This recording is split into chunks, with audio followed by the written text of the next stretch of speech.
Hello, welcome. In My Mug, episode 649. This week we are going to Burundi. We've got a washed Bourbon and it's from Kirundo. Now, this is Dale Harris, and he's brewing that coffee. And while he's brewing this amazingly, we're going to have a little chat about what we know about Burundi. Nice. Or what we don't know about Burundi. This one's a bit of a mystery. We don't have that many coffees from Burundi. We have 2 or 3 each year. It's always an exciting time to taste coffees that aren't kind of on the regular roster. We learn a little bit. We've had coffees from Rwanda this year already and through In My Mug. And the countries are very close, and there's lots of things that are going to be very similar between coffees from Rwanda and Burundi and Tanzania and Kenya. But there are also things that are different about each of those countries. Different landscapes, different temperature ranges, different processing habits. And I guess this is probably the most exciting thing about this coffee, because recently, 2-3 episodes ago, 2 weeks ago, yeah. You had a natural processed coffee from Burundi. And this time we're going for a washed from the same department, the same region? Same region, same department. Not sure if it's the same washing station. Okay.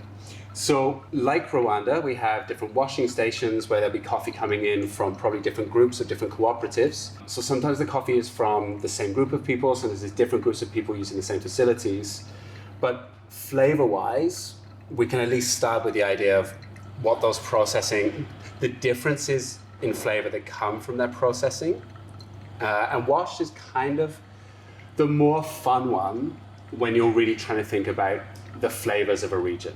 Wet processing removes some of the variables from natural processing that add additional sweeteners, add additional flavors. Sometimes coffees from Central America that are natural processed all begin to taste a little bit the same. You get the natural processing kind of overload and you stop noticing the terroir or the things that make it different. With wet processing, it still has an effect, so there's going to be higher acidity.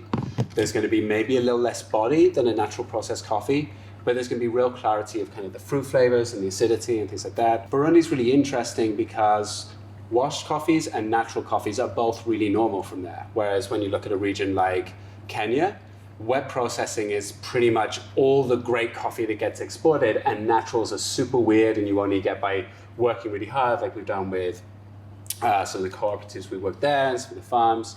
But they're a real rare special treat.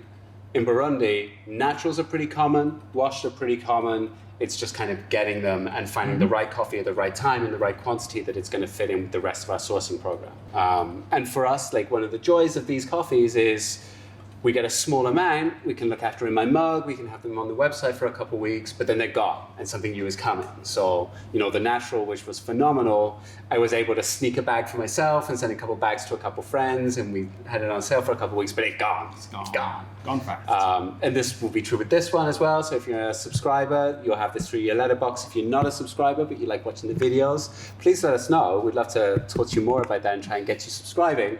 But the coffee's available now. Get it while you can, because it will be gone in 2-3 weeks. So it's 3 minutes, 30 seconds. A little faster than my normal brew, but I used a sneaky secret recipe. This is the original hand recipe from back in the day. And we also have original hand cups. Ta-da! Hand, if you don't know about it, you missed it. It was like a Burundian coffee, and then it was there for a while, and then it's gone. It was our filter coffee pop-up that we ran for for a season back in the day. We were brewing only filter coffee, 3 or 4 different coffees a day, so people could taste coffee side by side.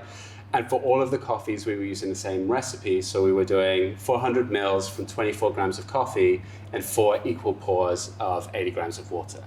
And like with some of the conversation we had about kind of sample roasting last week, sometimes with a brew recipe, it's not about the best brew recipe for the coffee, but it's finding a standard recipe that you can follow so you can really compare coffees side by side and know that you're not really judging the brewing recipe, but you're judging the coffee that sits underneath it. So, you ready to judge some coffee? Ready to judge. So, it smells of hot coffee. It smells of hot coffee. Definite kind of nice, really kind of almost a citrusy sweet smell straight away. Possibly when it's still really hot. Yeah.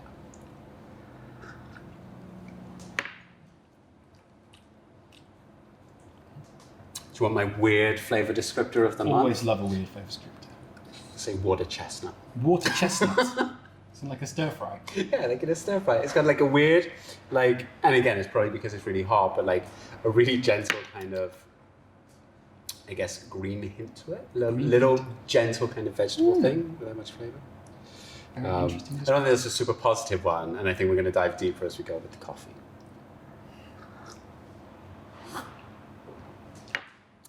Definitely getting that citrus now, and a nice little bit of kind of fruit sweetness, a little bit of like,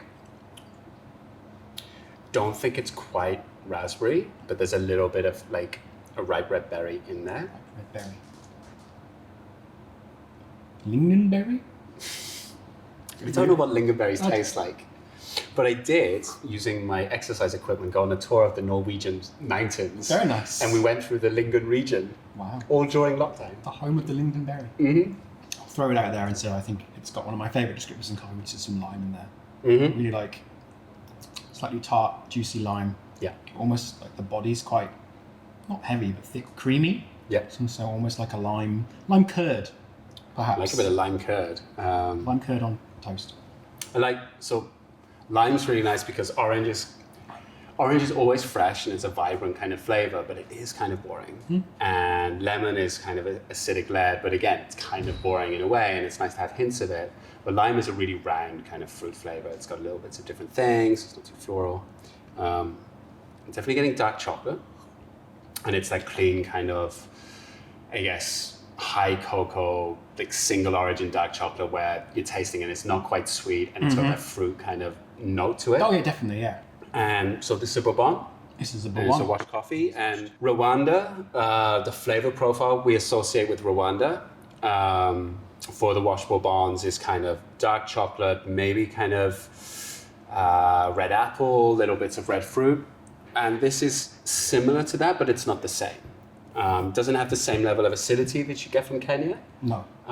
Or at least like it has a good amount of acidity, but that's not the dominant thing in the balance. It's got kind of fruit notes, some acidity, some sweetness, nice body. Like it is, we had Bolivian last week, and that was kind of creamy, and this is crisper than that. I was just thinking that as this is a really delicious filter cup, I think it would also make really good espresso. Yeah. Really interesting espresso. It's got that kind of that body, that thickness and creaminess to it. Depth in different layers, and then as you extract it in that way, you're not going to be kind of dominated by acidity or left with a kind of a characterless cup that just tastes like espresso. Yeah, there's plenty of that dark chocolate there as well to give it a real kind of substance. That'd be a nice espresso. There we go. So, beautiful coffee from Burundi. Not going to be around for long. Wash Bourbon, maybe a super good espresso. Maybe we'll try that when we get off camera. Maybe. If you drink it as espresso, let us know what you think. Otherwise, look forward to seeing you in a week or two.